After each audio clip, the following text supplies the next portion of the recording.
Тосынсы, нағыз прадик енді оралды. Барлығымыз жақсы көретін Toyota алдыңғы жылы 2 тамызда әлемге паш еткен болатын. Енді қазір ол Американың көшелерінің барлығын тоздырып жүр. Оның қазір бізде 3 нұсқасы бар.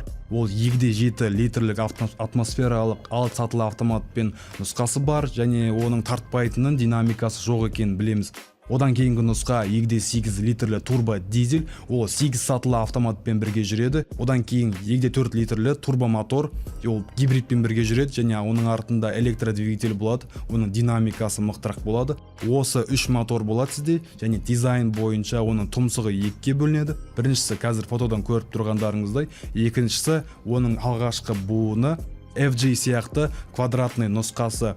Енді Prado'ның басқа да өзгерістеріне келетін болсақ, ол бұрынғыдай гур жоқ, яғни рульді гидравликалық күшейткіш болмайды.